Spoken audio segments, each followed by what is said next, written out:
Benvidos a unha nova entrevista de Atlántico TV. Hoxe acompáñanos Malores Villanueva, benvida. Moitas grazas. Para que non sepa, directora do IES Álvaro Cunqueiro, que este ano está distinguido como Vigueses Distinguidos xunto ao IES Alexandre Bóveda, e que cumprides 47 anos, non? 46.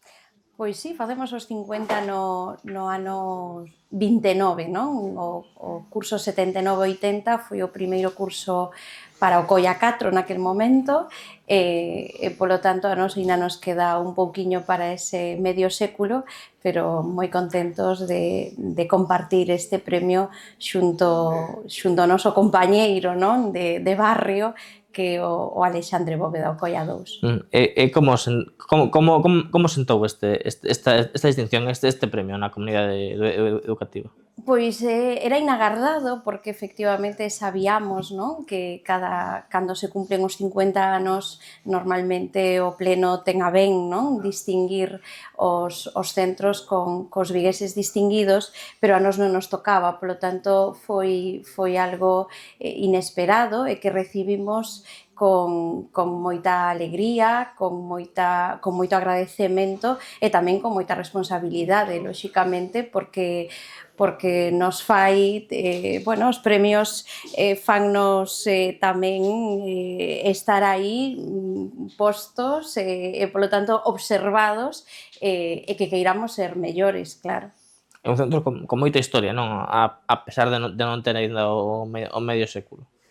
Sí, a verdade é que é un centro de barrio, dun barrio que pasou por moitas vicisitudes, non, ao longo destes anos, destas décadas, e que eu creo que por el pasaron grandes profesores e tamén grandes alumnos e alumnas, non? Que é algo que é moi importante e que eu quero destacar. Este é un premio que recibimos hoxe no sentido no 2026, pero que non é posible ou non sería posible sen todas as décadas de traballo dun claustro de profesorado implicado con figuras tan relevantes como Xesús Alonso Montero, que estivo 2 cursos no noso centro e que acaba de falecer, a Antón Pulido, Xulio Gil, Pepe Alén, quero dicir, e outros nomes, non, que o mellor non son tan coñecidos para o público, pero que forneceron de ferramentas, de coñecemento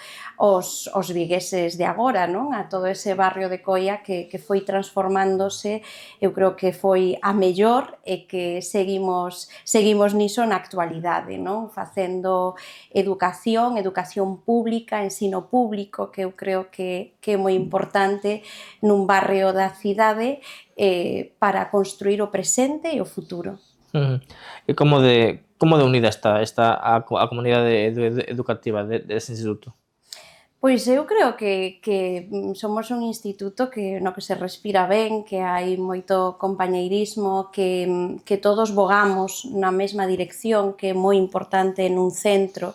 Sabemos cal é o noso obxectivo, cal é o noso cometido cando entramos ás 8:30 da mañán pola porta, que educar, non? Que darlle aos alumnos e ás alumnas, que son o máis importante que temos no instituto, pois darlle as ferramentas para o futuro.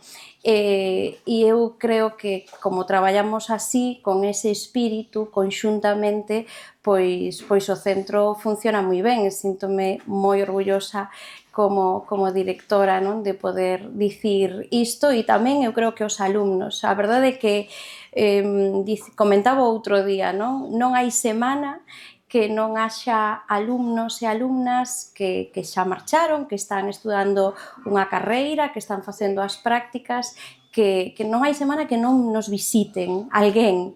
Eu creo que iso é porque se senten parte do centro, aínda que non estean nese momento ali, que queren ver a ese profesorado que os axudou, que os animou en momentos complicados, e creo que iso é o noso mellor premio, non? E por iso eu creo que hai ese ambiente bo que se reflicte nestas cousas. Agora temos un alumno que está facendo as súas prácticas de educación física, pois, que foi exalumno e que escolleu o noso centro, non? Outra alumna tamén que estudou filoloxía, que escolle o noso centro para facer as prácticas. Eu creo que iso fala ben do instituto ao longo de todo este tempo, non? No, é o teu primeiro curso como directora, pero xa levas moitos anos neste centro. Que crees que o fai especial? Eu creo que os centros fanos especiais as persoas, como todo, non? Eu creo que a comunidade educativa, e falo do profesorado, pero falo das AMPAs, falo das familias e por suposto, do alumnado, pois temos moito sentido de pertenza ao centro, temos moi claros os nosos obxectivos e creo que tamén sentimos orgullo, fachenda de ser do Coia 4 ou do Álvaro Cunqueiro, non? E iso que é o que che comentaba, non? Que está nas visitas que recibimos, pois en que nos elixan para repetir a facer as prácticas, todo iso eu creo que é o que tece rede e buscamos tecer rede sempre co barrio e facer accións que teñan que ver co noso barrio, non?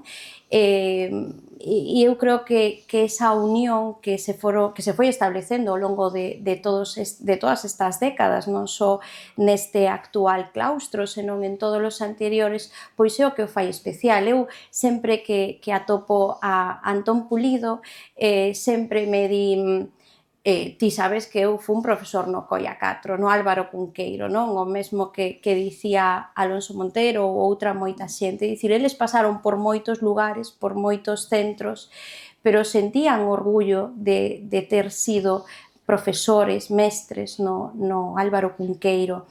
E eu creo que iso é o que nos fai especiais, non? Que logramos ao longo de todas estas décadas tecer unha rede de afectos, de complicidade e unha loita común, que é a loita polo ensino público, que é algo do que nos sentimos tamén especialmente orgullosos no Álvaro Cunqueiro, porque pois agora, non? Que hai un movemento de asambleas de profesorado, pois temos que dicir que esas asambleas tiveron, non, o seu xermolo no Álvaro Cunqueiro, e iso fala dun claustro que está unido e de que hai algo que hai que reclamar, hai déficits e xúntase, únese, busca propostas, busca saídas e a complicidade da AMPA que sempre a temos.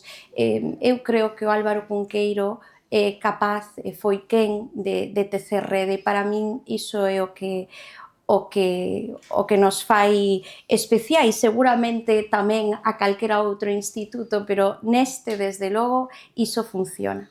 Bueno, tras case medio século abertos e dando clase no barrio de Coia, xa para rematar, que lle pedirías a outro medio século de educación pública en Coia?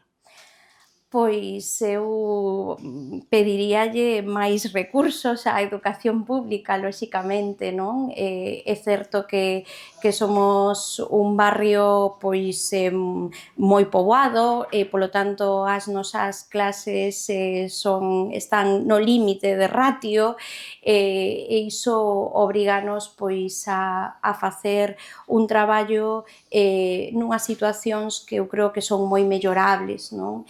Pois necesitamos máis orientadores, máis persoal de apoio á educación, non? Eu creo que iso que o xermolo das asambleas de profesorado pois é o que temos que reivindicar para que o alumnado, neste caso do barrio de Coia, pero de calquera punto de Galicia, pois teña unha educación pública de calidade, sen tanta peaxe do profesorado, non? E iso creo que o debemos reivindicar. A educación pública é o verdadeiro ascensor social, non? O que permite que pois xente de calquera condición, non? Non importa quen sexa teu pai, túa nai, a túa familia, pois se tes unha educación de calidade, podes chegar a ser o que queiras ser, e a educación de calidade pasa por o profesorado, eu creo que é moi importante, pero ese capital humano témolo, pero tamén pasa por ter recursos, por ter unha educación máis individualizada, e iso creo que no que debemos traballar e o que debemos reclamar ás institucións e a Consellería, quen estea en cada momento, non? E a loita polo ensino público que dentro do barrio de Coia, que é un barrio obreiro, é un barrio pois que está feito a loita, pois a min tamén me agrada que ese movemento saia do barrio de Coia, non? Que saia do noso instituto e que xa estea pois espallado por toda Galicia, non? Pero o xerme está aí e creo que iso é o que debemos pedir, máis ensino público e máis ensino público de calidade. Pois quedamos con esa reflexión. Moitas grazas, Malores, por vir ata aquí. Un placer. E vémonos na seguinte entrevista de Atlántico TV.